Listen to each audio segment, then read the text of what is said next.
E aí, pessoal, tudo bem? Então, hoje nós vamos falar sobre Aristóteles, esse grande pensador do período clássico, e importante também para a sequência da filosofia, uma vez que ele estará presente no pensamento medieval, ali, basicamente em São Tomás de Aquino. Essa aula aqui de Aristóteles eu devo dividir. Aristóteles tem um bom conteúdo para ser falado, talvez em 2 ou 3 aulas, então já fique aí atento quanto a isso.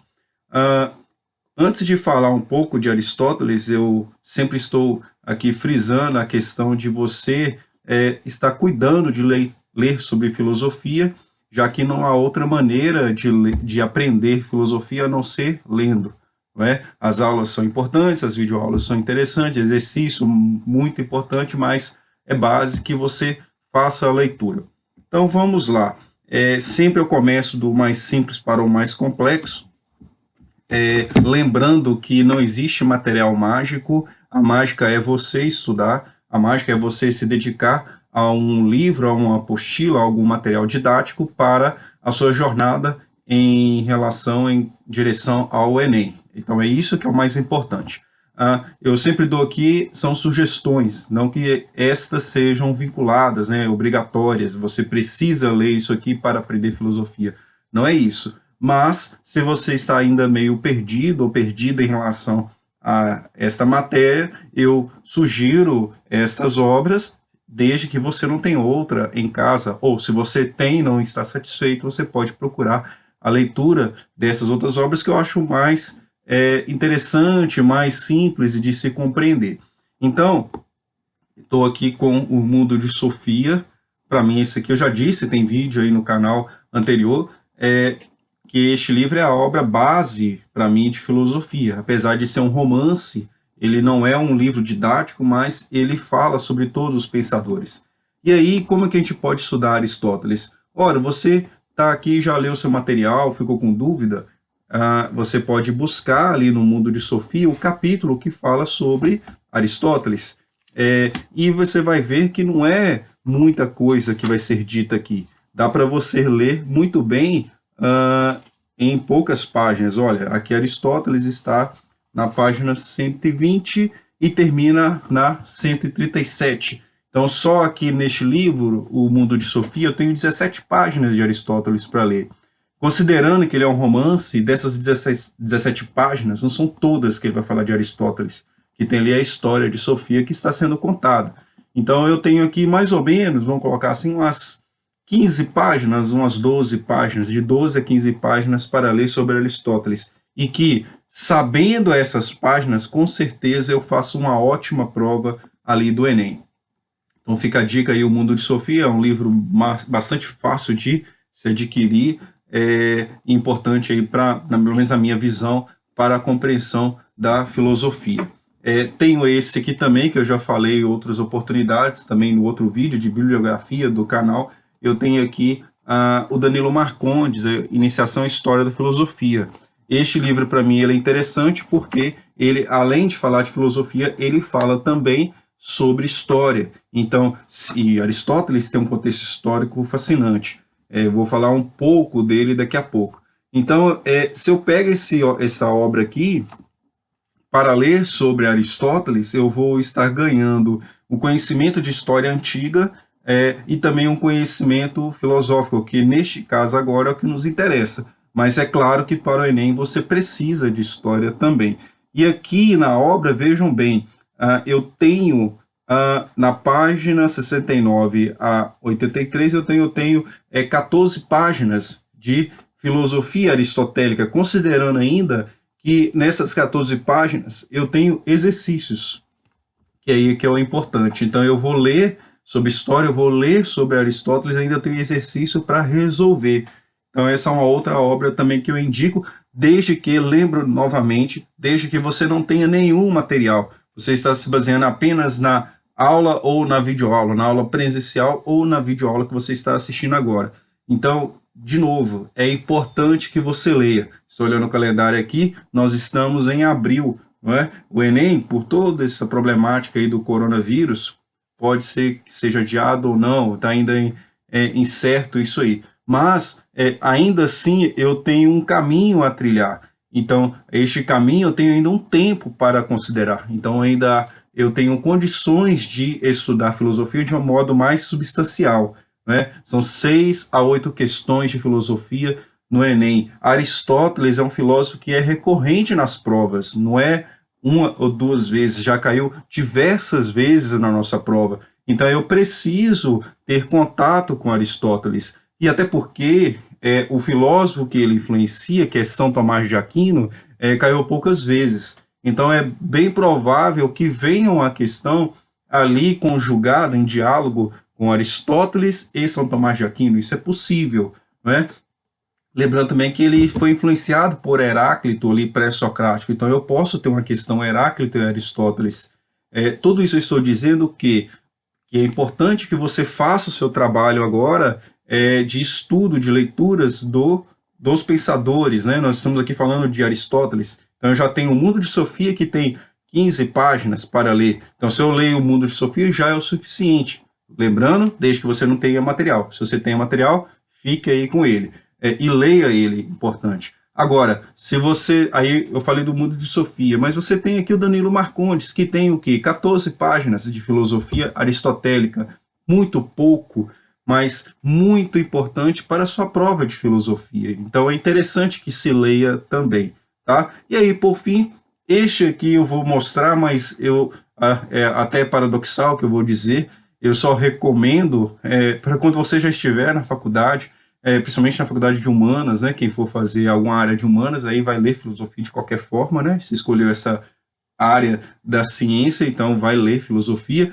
Mas, se você tem ainda um interesse em ler alguma coisa durante a sua trajetória ao Enem, também não dá para ler tanta coisa assim, né? Você tem que cuidar das outras disciplinas, nunca esqueça disso. O equilíbrio, a justa medida, né? Que Aristóteles vai dizer daqui a pouco, é importante para a nossa preparação. Mas eu tenho aqui este livro da coleção da editora Nova Cultural, uma coleção já antiga.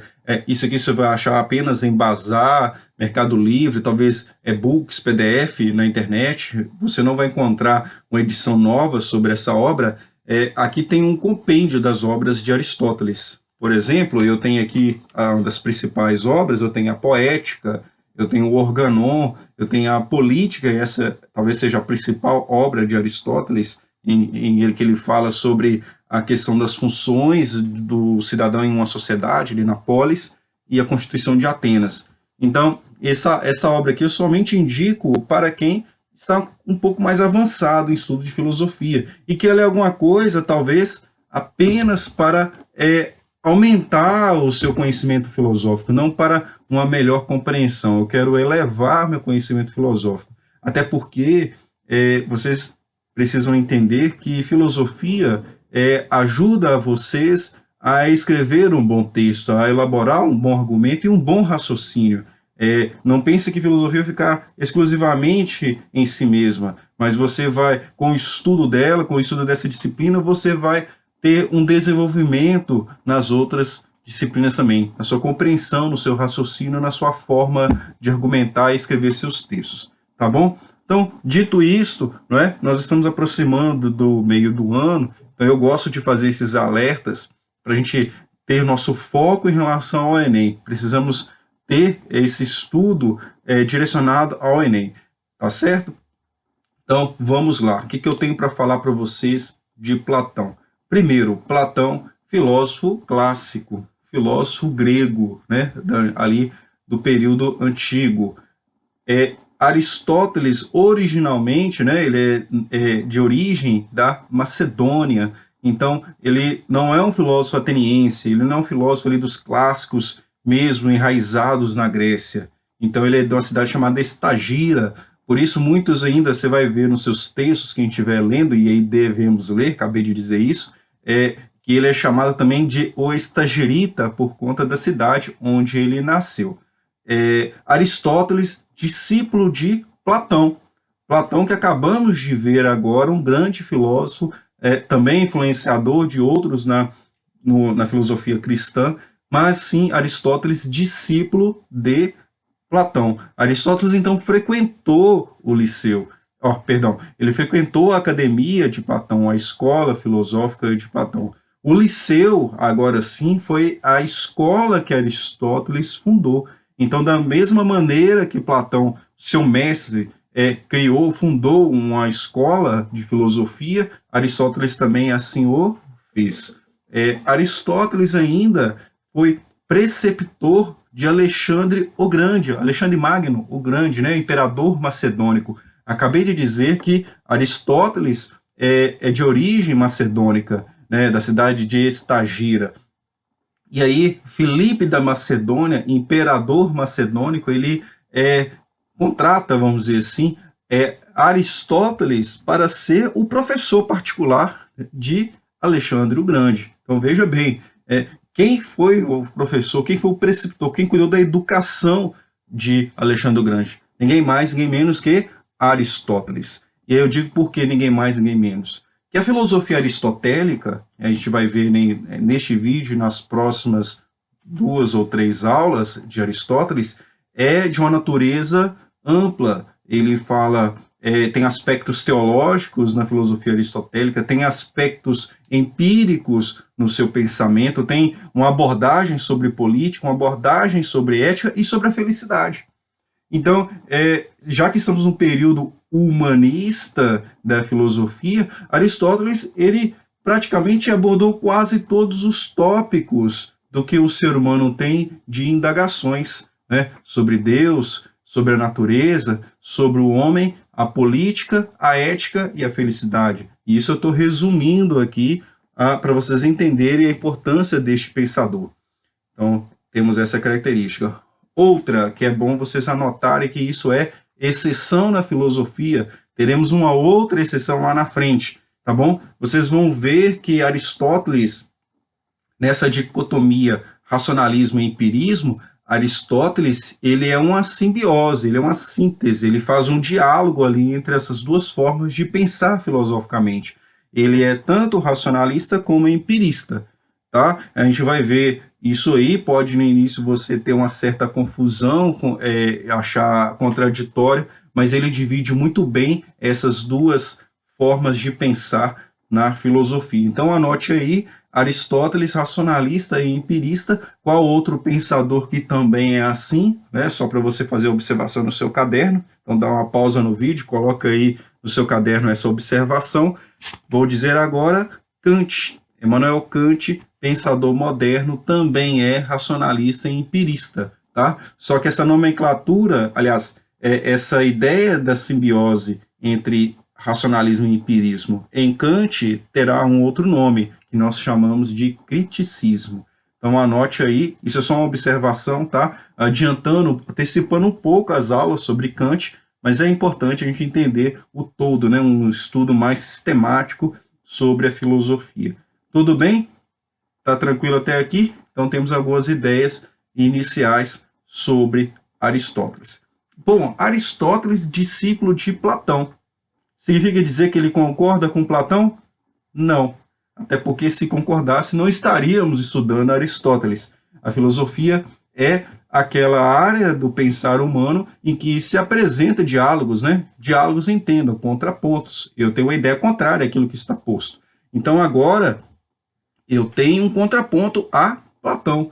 Ora, se eu tenho um contraponto a Platão, eu tenho uma dialética. Então anote no seu caderno também, ou aí no seu Word, quem está fazendo as anotações. Existe uma dialética entre Platão e Aristóteles, tá? E já disse nas outras aulas, confiram lá depois, que toda vez que eu tenho uma dialética, eu tenho que saber qual assunto está sendo discutido. E qual é o assunto que está sendo discutido entre Platão e Aristóteles? Ontologia. Mais uma vez, estão discutindo estes dois pensadores o que é o ser, o estudo do ser, ou melhor, estão os dois discutindo, dialogando o que é realidade. Então, cuide disso, vou dar a dica aqui agora. Platão e Aristóteles, os dois pensadores juntos, jamais caíram no Enem. Uma questão abordando a ontologia em Platão e Aristóteles nunca foi cobrada no Enem. Ou, vou falar de outra forma, a dialética Aristóteles e Platão, ou Platão e Aristóteles, nunca foi cobrada. Então eu preciso saber que anote no seu caderno mais uma vez, né? Hoje é dia de anotar no seu caderno, anote aí dialética, Platão e Aristóteles, faço uma seta, coloco discussão sobre a ontologia. E ontologia nós já sabemos o que é, estudo do ser. Tudo bem? Perfeito. Então, se ele, Aristóteles, é contraponto a Platão, qual que é a primeira compreensão que eu devo ter? A primeira compreensão que eu devo ter é que Aristóteles não é um filósofo dualista. Isso mesmo. Aristóteles não é um filósofo dualista. Então, a realidade para Aristóteles é única. Para Platão havia duas, né? O mundo sensível e o mundo das ideias, mundo imperfeito e mundo perfeito. Para Aristóteles eu não tenho isso.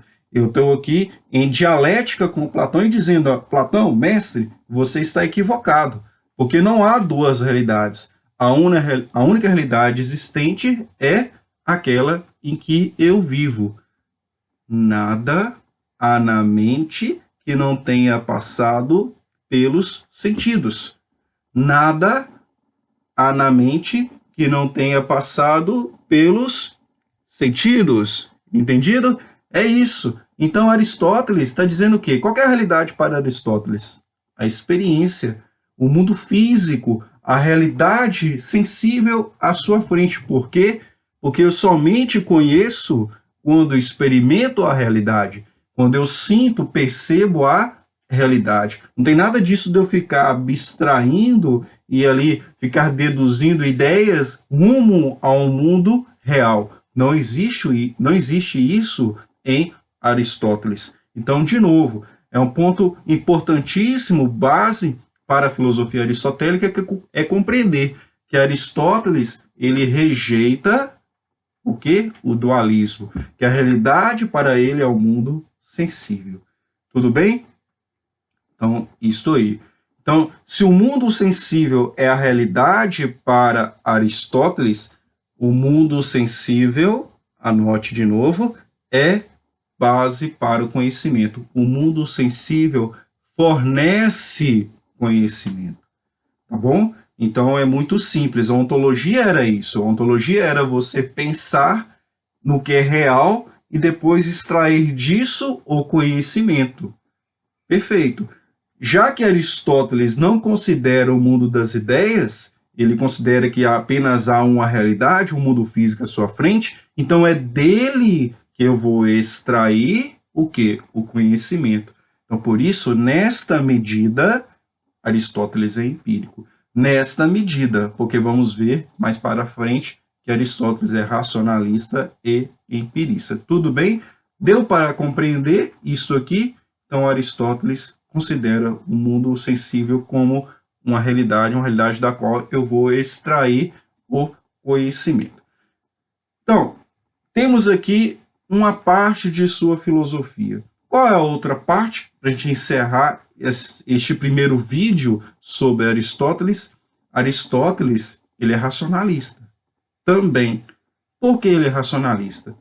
Ora, Aristóteles pensou, se o mundo sensível existe, este mundo sensível ele foi causado. A natureza ela é uma sucessão de causa e efeito. Existe até uma teoria que nós vamos estudar mais à frente, chamada teoria das quatro causas. Também tem um outro conceito em Aristóteles de que as coisas estão em movimento na natureza. Movimento para Aristóteles significa criação, causa e efeito. Anote aí. Movimento para Aristóteles é a ideia de causa e efeito, criação. Influência de Heráclito de Éfeso. Ponto. Ótimo. Então, se a natureza está em movimento, ela é causa e efeito, ela foi causada, então eu devo pensar, aí eu entro no racionalismo, eu entro na dedução, eu devo pensar no que causou esta natureza. O que deu causa à existência? A existência está à minha frente. É da existência que eu vou extrair o conhecimento. Mas o que causa a existência? Então eu devo pensar em duas possibilidades. Então dá uma respirada aí, o vídeo está indo longo, mas já estou terminando. Dá uma respirada para a gente pensar nessas duas possibilidades. Veja, se eu tenho possibilidades, eu tenho ideias a serem enfrentadas. Se eu tenho ideias a serem enfrentadas, eu tenho um processo dedutivo. Se eu tenho um processo dedutivo, eu sou racionalista. Então, eu estou cuidando da filosofia racionalista em Aristóteles. Pois bem, eu tenho duas possibilidades. Qual? O que deu causa à existência? Ora, o que deu causa à existência, eu posso afirmar que é uma outra causa. Ótimo. Ou eu posso dizer que esta outra causa, que deu causa à existência, ela sempre existiu. Então eu tenho duas possibilidades. Na primeira, eu tenho a afirmação de que essa causa que dá origem à natureza, à existência, ela também tem uma causa que a originou. Na outra possibilidade, eu afirmo que a causa que deu causa à natureza, ela não tem uma causa anterior.